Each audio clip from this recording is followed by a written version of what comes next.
the huge myth, one of the existing myth about Finland, that the school students have no homework in school.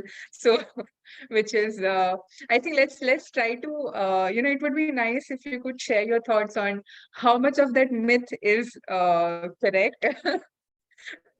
I will. And So like I yeah. was just in a class, like just observing some teacher students holding that class. And we had a discussion in the back of the class together with the teacher, like the main teacher for the class.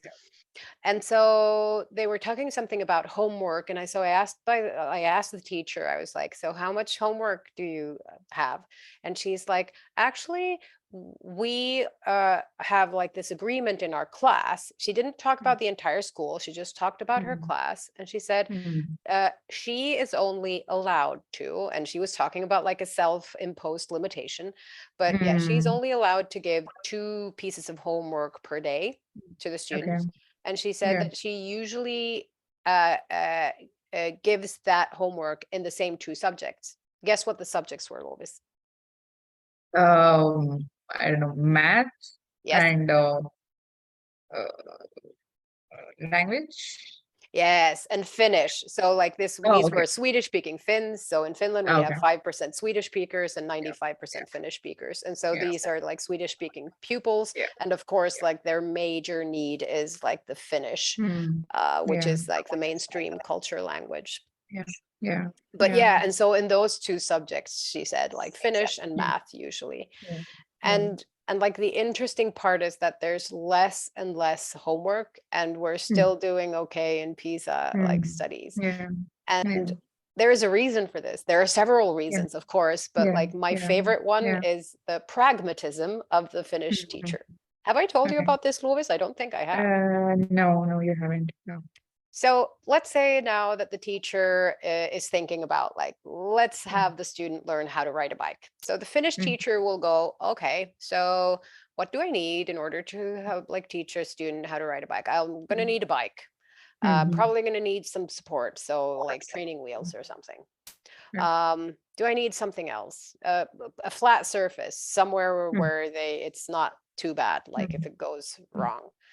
And then they'll just go, okay, so how could I put this up like didactically in a sense? Like, how could we learn this? And then, so like 20 minutes later, like a Finnish teacher will have a pretty straightforward thing about like what to do.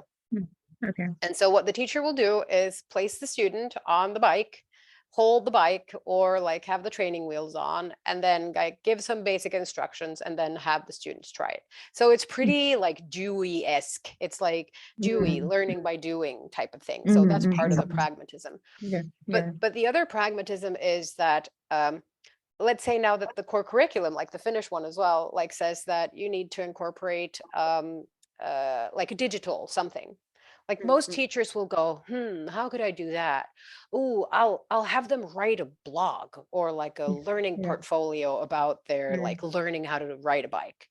I, as an IT pedagogue, would go like, oh, but beware that you're not examining like the digital thing if the learning goal is that the student is supposed to learn how to ride a bike. And so like the teacher will then, like if you have like, here is the student with the bike and the teacher, and then they'll start with that and the student will learn how to ride a bike. But then they think, oh, I also need to add digital. And then they go, so first I need to learn how to use the blog or decide which blog platform. Then I need to teach the students on safe behavior online. And then I need to do even more and even more and even more. And all of a sudden they realize that if they would have just taken the bike and the student, they would have learned how to ride a bike. But now they've used tons of teacher time and tons of student time in order to examine something that really isn't there. And this is where the Finnish teachers go, boop, never mind about the technology. Let's skip the technology. Let's go back to the bike and the student and do that, because that is our task.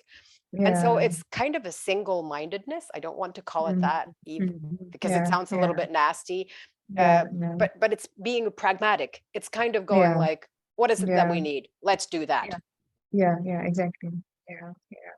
I totally relate to that, because at times, like, I think as teachers, one feels that pressure, okay, I have to get this thing done at any cost. So just as fast as possible, as easy as I can. Let me just get done with it. So yeah, totally. And then we ask in whole class, did everyone learn anything? And then you'll have Lovis who's going, I learned it excellently. And you're like, fine, excellent. Let's move on with the next thing. It went well for me as a teacher. And then it perhaps didn't so much, but yeah. At least the Yeah. good student learned something. Yeah. But so yeah, pragmatism, like that is like one aspect of it. And so like at some point, I think 2013, so yes, a while ago, but there was this measurement of like in the Nordic countries. So we have Finland, Sweden, Denmark, Iceland, and Norway. Like in the Nordic countries, like how much time of the teaching time was used in like using technology. And the winner was Denmark. They used technology 27% of teaching time. Then I don't remember the countries in between there. It was 2013. I don't remember. I remember a lot, but not facts from 2013. But I haven't checked what the current ones were. Finland was dead last. Oh, okay. Yes. So guess how many percentage of the time that technology was used in Finland? If the winner was Denmark with 27%. I don't know, 10. Okay. And that is the Finnish pragmatism. We're like going like, meh. But at this point, like, yeah, technology is doing something else than in 2013. So at this point, like more people are on track with doing that. But realize like the Finnish, like the academic freedom that the Finnish teacher has actually leads to the fact that we'll have teachers who can entirely disregard like most of the core curriculum, can disregard most of the legislation and just go about doing what they do. Like in 20 I was teaching in an upper secondary school, and some of my students came from an English teacher in their lower secondary school that didn't have like a teaching material, like no book or anything. That teacher constantly just handed out crossword puzzles and sat there drinking coffee while the students did crossword puzzle after crossword puzzle. So at the point where they came to the upper secondary, like half of my class were from that teacher and half from another. And then half of the class didn't know what a verb was. And I'm like, no, how is this even possible?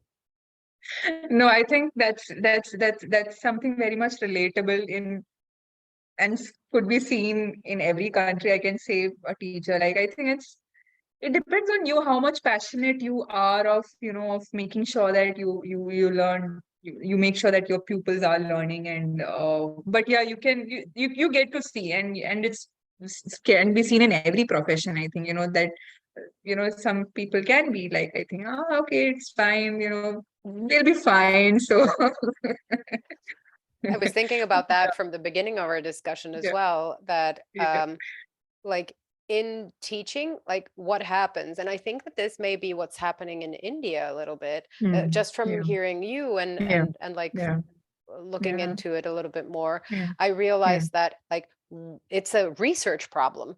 Like whatever you study changes from the studying of it. And so if you are way too focused on the marks and not on the actual learning, then like the teacher will change the way they teach in order to get better marks. And that in itself will kind of throw off the entire thing.